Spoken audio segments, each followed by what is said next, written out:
नमस्कार, मी सुवर्ण. दुपारच्या बुलेटिनमध्ये आपल्या सगळ्यांचं स्वागत. आत्ताच्या घडीची सगळ्यात मोठी बातमी सुरुवातीलाच बघूया. गुजरातमधील मोस्ट वॉन्टेड दहशतवादी आणि गुन्हेगार महाराष्ट्रातल्या पुण्यात आणि पिंपरी चिंचवड परिसरात असल्याचा दावा गुजरात पोलिसांनी केला आहे. या यादीत एकूण 48 जणांची नावं आहेत. त्यातील मोस्ट वॉन्टेड दहशतवादी असलेल्या रियाज भटकळ उर्फ मोहम्मद रियाज मोहसिन इस्माईल चौधरी, इक्बाल भटकळ या तिघांचाही समावेश असल्याचं दिसतंय. गुजरात विधानसभा निवडणुकीच्या पार्श्वभूमीवर गुजरात पोलिसांनी वॉन्टेड कुख्यात गुन्हेगारांची यादी जाहीर केली आहे. ही यादी न्यूज 18 लोकमतच्या हाती लागली आहे. गुजरात पोलीस तब्बल 48 आरोपींचा शोध घेत आहेत. या आरोपींमध्ये देशातील मोस्ट वॉन्टेड दहशतवादी आहेत. देशभरातील बॉम्बस्फोटाच्या अनेक गटातील कथित मुख्य सूत्रधार असणारा इंडियन मुजाहिदीनचा सहसंस्थापक भटकळसह इतर दहशतवाद्यांचा यात समावेश आहे.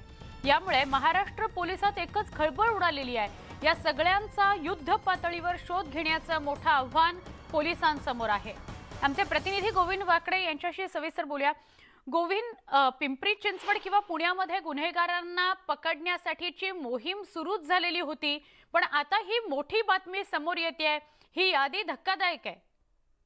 सुवर्ण, अत्यंत धक्कादायक आणि तेवढा संवेदनशील हा सगळा प्रकार आहे. खरं तर गुजरातचे जे पोलीस महासंचालक आहेत त्यांनी आपल्या राज्याच्या पोलीस महासंचालकाला हे पत्र पाठवलं आणि त्याद्वारे 48 गुन्हेगारांची यादी त्यांच्या आत्ताच्या पत्त्यासहित दिलेली आहे आणि या सगळ्यांचा शोध पुण्यात घेण्याची सुद्धा त्यामध्ये माहिती आहे. या संदर्भामध्ये जी यादीमध्ये सगळ्या गुन्हेगारांची नावं आहेत त्यानुसार त्यांना अटक करून तात्काळ त्यांच्यावर कारवाई करा किंवा अहवाल द्या असंही म्हटलेलं आहे. त्यामुळे मोठी खळबळ उडालेली आहे. कारण दुसरीकडे ATS जे आहे त्यांच्यापर्यंत ही यादी पोहोचलेली नाहीये आणि असं असताना पुण्यामध्ये रियाज भटकळ सारखा अत्यंत कुख्यात दहशतवादी आहे असा दावा या यादीतून केल्याचं दिसतं आहे. आणि त्यामुळे दोन्ही जे महासंचालक आहे ते आता आमने-सामने येतील. या सगळ्या संदर्भामध्ये त्यांना खुलासा द्यावा लागणार आहे.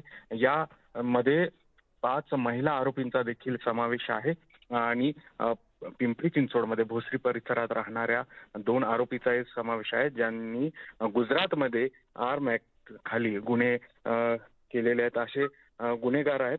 त्यामुळे मोठी खळबळ उडालेली आहे. दुसरीकडे जर बघितलं तर कुख्यात दहशतवादी जो आहे रियाज भटकळ ज्यांनी देशभरामध्ये 11 ठिकाणी जे बॉम्बस्फोट झाले आणि त्यामध्ये 340हून अधिक नागरिकांचा जीव गेला होता. त्याचा मुख्य सूत्रधार मानला जाणारा रियाज भटकळचं नाव आल्याने सुद्धा मोठी खळबळ उडालेली आहे आणि त्यामुळे महाराष्ट्र पोलीस दलाला या संदर्भात खुलासा द्यावा लागणार आहे की पुण्यामध्ये हे भटकळ बंधू आणि व्यतिरिक्त 48 मोस्ट वॉन्टेड गुन्हेगार जर महाराष्ट्रात आहेत आणि तेही पिंपरी चिंचवड पुण्यामध्ये, तर महाराष्ट्र पोलिसांसाठी किंवा इंटेलिजन्ससाठी ही फेल्युअर असलेली गोष्ट आहे. आता सुवर्ण, हा गुजरात पोलिसांनी दिलेली यादी आहे, त्यांचा असा दावा आहे आणि त्यामुळेच आता महाराष्ट्र पोलिसांना याचं उत्तर द्यावं लागणार आहे. ATSच्या काही अधिकाऱ्यांशी आपण बोललो असता त्यांनी या संदर्भात कुठलीही यादी आम्हाला प्राप्त झाली नाही असं म्हटलेलं आहे. त्यामुळं नक्कीच मोठं खळबळ आहे की अशा पद्धतीने पुण्यामध्ये राहत्या पत्त्यासहित जर गुजरात पोलीस यादी देत असतील तर त्यांच्याकडे नेमकी आणखी काय माहिती आहे आणि गुजरातमध्ये होऊ घातलेलं विधानसभा निवडणुकीच्या पार्श्वभूमीवर या सगळ्या 48 गुन्हेगारांकडनं पुन्हा एकदा गुजरात राज्यामध्ये काही घातपात होऊ नये म्हणून त्यांना जेरबंद करणं महत्वाचं असल्याचं म्हटलं गेलेलं आहे पत्रामध्ये आणि ते पत्र न्यूज 18 लोकमतच्या हाती लागलेलं आहे. आणि त्यानुसार आता हे 48 गुन्हेगार जे आहेत ज्यांच्यावर वेगवेगळ्या प्रकारचे गुन्हे आहेत पिंपरी चिंचवड, पुणे, कोथरूड या भागामध्ये ते महाराष्ट्र पोलीसच याविषयी स्पष्टता देऊ शकतील की हे सगळे 48 मोस्ट वॉन्टेड गुन्हेगार पिंपरी चिंचवड पुण्यामध्ये आहेत का? उत्तर गुजरात सरकारला आणि पोलिसांना द्यावं लागेल, पण ही फार धक्कादायक माहिती समोर येते. मुख्यमंत्री एकनाथ शिंदे आज शिर्डी दौऱ्यावर आहेत. मुख्यमंत्री एकनाथ शिंदे सहकुटुंब साईबाबांचं दर्शन घेणार आहेत. साईबाबांचं दर्शन घेऊन मुख्यमंत्री एकनाथ शिंदे मुंबईला परततील. त्यामुळे मुख्यमंत्र्यांच्या आजच्या सगळ्या बैठका रद्द करण्यात आल्या आहेत. साई दर्शनाव्यतिरिक्त मुख्यमंत्र्यांचा शिर्डीत दुसरा कुठलाही दौरा नाहीये. दरम्यान आज रद्द केलेल्या या सगळ्या बैठका पुढे ढकलण्यात आलेल्या आहेत.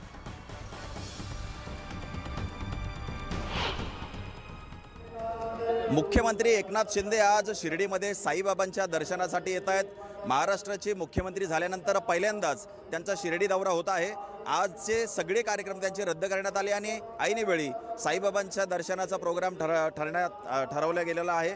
साधारण 1 वाजता मुख्यमंत्री हेलिकॉप्टरने सपत्नीक शिर्डीमध्ये पोहोचणार आहेत। त्यांचा येणार असल्यानं मोठा पोलीस बंदोबस्त शिर्डीमध्ये तैनात करण्यात आलेला आहे। सगळे पोलीस हाय अलर्ट आहेत आणि शिर्डीच्या हेलिपॅडपासून तर मंदिरापर्यंत चोख पोलीस बंदोबस्त ठेवण्यात आलेला आहे। सहपरिवार ते आज शिर्डीमध्ये दर्शनाला येतील। याच 4 नंबर गेटने त्यांचा प्रवेश होणार आहे आणि त्यानंतर आपण जर इथं बघितलं तर त्यांच्यासाठी रेड कार्पेट टाकण्यात आलेलं आहे। मुख्यमंत्री जेव्हा येतील त्यावेळी त्यांचं स्वागत जिल्ह्याचे पालकमंत्री तथा राज्याचे महसूल मंत्री राधाकृष्ण विखे पाटील हे करणार असल्याची माहिती आहे। ते या ठिकाणी पोहोचतील आणि मुख्यमंत्र्यांचं स्वागत करतील। बाळासाहेबांची शिवसेनेचे कार्यकर्त्यांमध्ये देखील मोठा उत्साह आहे। पहिल्यांदा ते शिर्डीत येत आहेत, त्यामुळं शिवसेनेचे असंख्य कार्यकर्ते देखील त्यांच्या स्वागताला शिर्डीमध्ये येत आहेत। मुख्यमंत्र्यांनी आज ऐनवेळी साईबाबांचा दर्शनाचा जो प्रोग्राम आहे तो ठरवला आहे, त्यामुळं पोलिसांची आणि शिवसैनिकांची देखील धावपळ होताना दिसते। हरीश दिमोटे, न्यूज 18 लोकमत, शिर्डी।